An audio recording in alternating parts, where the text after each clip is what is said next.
20 years later, how you doing? How do you stay in love?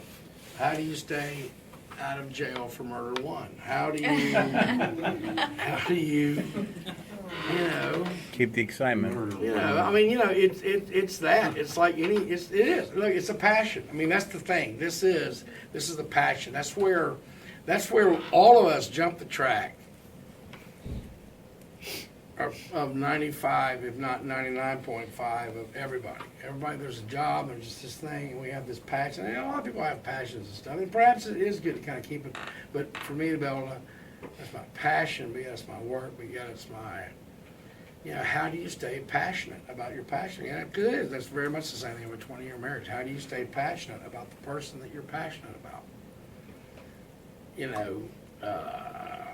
luck. I mean, that is everybody's journey up the mountain there, dude. That's everybody's thing to figure out. But a lot of it is, I think, is kind of as stupid as, well, stay passionate about it. Mm-hmm. There's some fake it till you make it involved in all that stuff. There's all that, So, everybody here's a songwriter? Mm-hmm. Can you sing me the song you wrote yesterday? Who all can sing me the song they wrote yesterday? Okay, who all can sing me the song they wrote last week? Who all can sing me the song they wrote last month?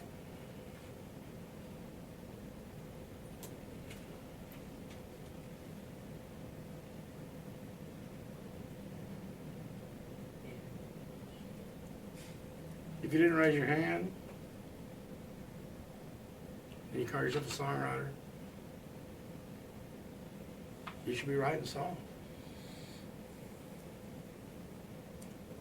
Look, dude, once again, I'm here to knock all the cordon bleu bullshit out of this. Think of us building birdhouses. Oh my God, I'm gonna build a birdhouse. Oh shit, there's some boards now. Okay. How do you build a birdhouse? I'm like, cut some boards up and glue, hammer, nail, do something. I'm just going to and that first one's going to look like you're drunk or high. And then you start figuring out, well, wait a minute. Well, next time if I cut all the boards like the side walls, those two boards need to be the same. So if I do that way it'll automatically be more square. And the roof, I kind of do that, and then I can do that, and I just got to be careful on these parts where I join it, it'll hold up. Every birdhouse you make, you're going to look back at the last birdhouse and go, okay, I don't want this one to be as wonky as that one. Here's what I'm going to do. I mean, think of it like this. I've been making birdhouses every day for, I don't know how many friggin' birdhouses I've made. But if nothing else, that alone is that I am so many birdhouses down the road from so many people. Mine are probably going to be better. How can they not be? If you made an omelet every day, every single day for 3 years, and then somebody else showed up like, oh, I've never made an omelet. I bet, I'm going to go ahead and bet that your omelet is going to be better than the guy that showed up like going, dude, this is cool. I want to try that. So there's some of that going on. There really is just some of that, especially in the first part. I mean, I remember as a teenager, I had a cassette player, and I would just write songs all night long. Just horrible, horrible songs. But I'm just learning how to put together boards. I'm just learning how to, oh my God, I'm just learning how to take this pile of lumber over there and I'm going to turn it into something that I call a birdhouse that you can't recognize for a while. But you're just that. You're the joinery of it. That's what wood is. That's joinery when you're building birdhouses. It's joinery and songwriting too. This thing of I'm taking my thoughts, and I'm taking my words, and I'm taking my melody, and I'm taking some music, and I'm putting all these things together. It's just like a birdhouse. I'm taking boards here, and I gotta do this, I gotta put this together, I gotta put a hole in it, I gotta hold up a little bit, I gotta be able to hang it on the wall, I gotta be able to, something's gonna live in it, maybe God, and all that. So there's a lot of just doing it. And people that aren't doing it every day, there's not time to do it. There's not the technical expertise to do it. There's not, a full studio. There's not what? No, really, I mean, anybody? Co-write ping pong ideas off. Maybe that they don't have that. Well, see, I'm a little bit, because co-writing, to me, co-writing is like dating. Now, when you were 15, was it easier to hang out in your room and read comic books and build model airplanes, or try to go hit on a chick? I don't know about you. It was a lot easier for me. I was a lot better off just, okay.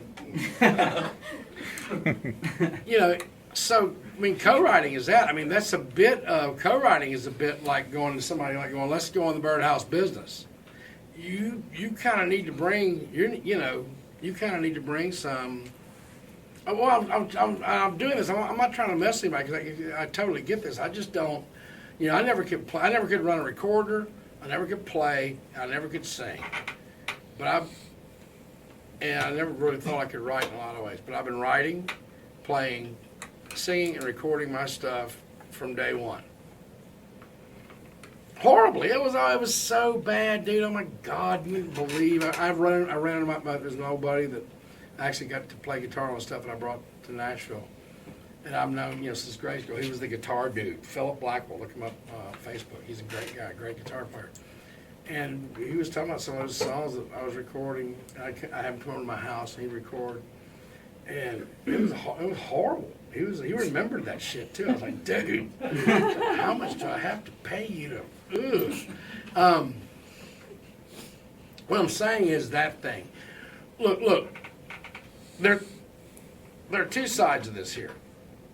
You want to sit down and write a song. If you want to write one song a year, that's fine. I get it. I think it's beautiful. Because once again, it is always a self-fulfilling thing that's going to be great.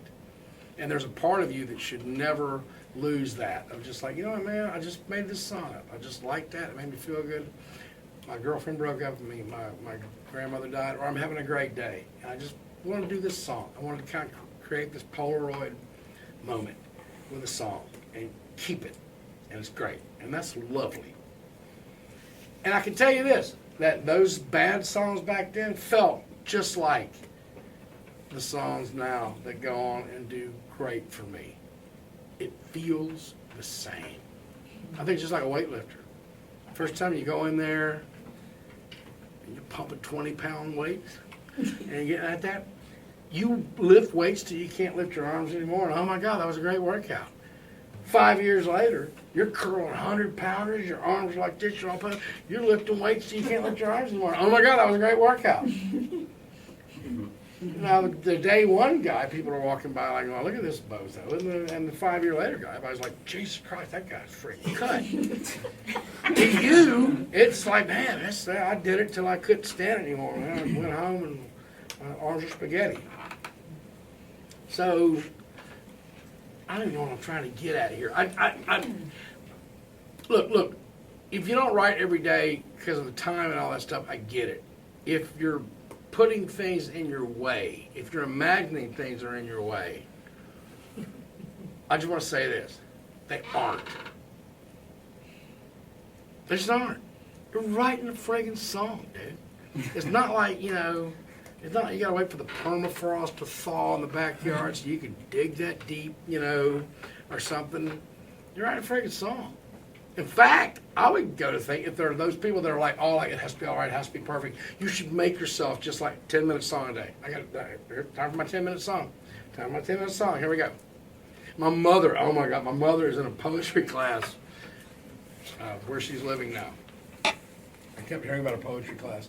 One of the men, this is going to get out. Oh my God. I have to filter it. I'm not going to filter it. Anyway.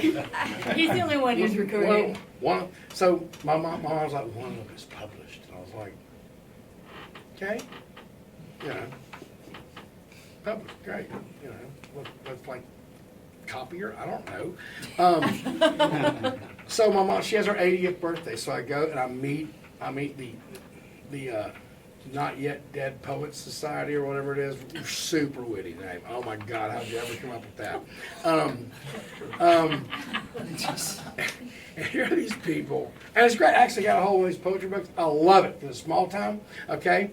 Because so it has they did their own book, right? So it has a picture of a lady, and you can imagine just this Tennessee church lady, Doris, whatever's like there, like the flowers woke this morning with a dewy smile, and I was, it's like, oh my God, great. And then you turn to that, and all of a sudden there's the small town goth chick. And she's like, death, death, die, die, blood, blood, blood, blood, blood. It's like, yes! It's like she's right in this class with all these, it's just freaking great, man. It's great. But then there's the guy with the I kid you not. There actually is an ascot in circulation out there, and I know where it is. Wearing his ascot and this little driving hat, and he's published, and he's worthy. So I swear to God, this fall I'm going to go to the because I want to go because they want me to come to their poetry class so at Mom's birthday I actually sang "They Want to Live Like You're Dying." Then I did Cardiac Cadillac. Oh my! And even Mr. Published was there's actually some wit going on. Well, is there actually? Ascot, Mr. A. So I want to go to the poetry class, but all I'm going to do is because it's just like, oh my God, it's so tight. You guys are so tight. I just want to go there and go like, okay, here's what we're gonna do. Here's what we're gonna do. Here's what we're gonna do. Everybody, take a piece of paper, put it in front of you. Write down your deepest, coolest line. One. Top of the page. Write it down. Everybody know? Fine. Everybody slide their paper to the person to their right, and you put their next line in. You put that. We're gonna do a gang bomb poem. Yeah. Where it's just they are gonna freak the crap out. They're just going to. I'm just going to loosen them up. Just going to like, can we have some fun writing? Look, I did all that. I before I dropped out of college, I had enough hours for an English minor because I was all the romantic poets. So I love poetry. It's great. It's really cool. And those guys, you know, they were getting drunk, they were getting laid, and they were generally having a blast, except for the suicidalists. But what are you going to do about those guys anyway? So. They were the rock stars of their day. They were the rock stars then. They were the dudes going around and they were living it up, man. It was on. It was happening.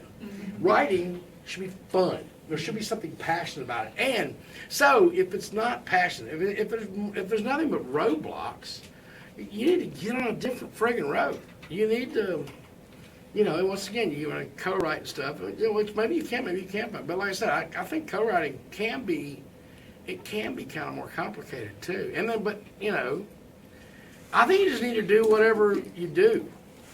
You know, I think you just need to. Because once again, I'm not melodically. There are guys that are so much more melodically than me. But I'll look. If nobody's playing, I'm playing. Fine, I'll play. I'll do the melody.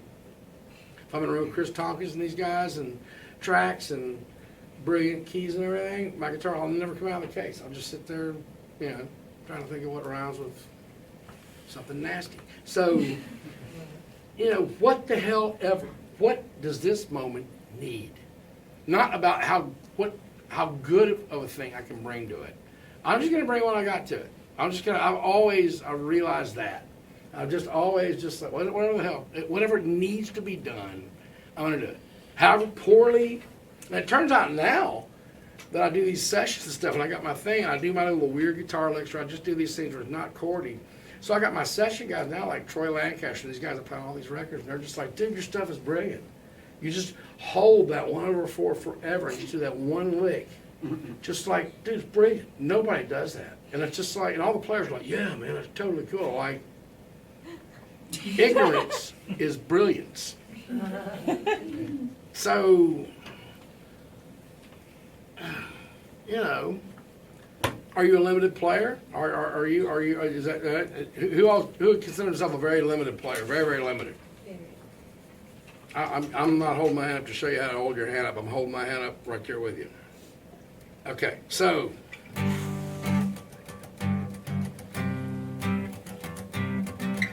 I'll just, you know, this is C. C. G.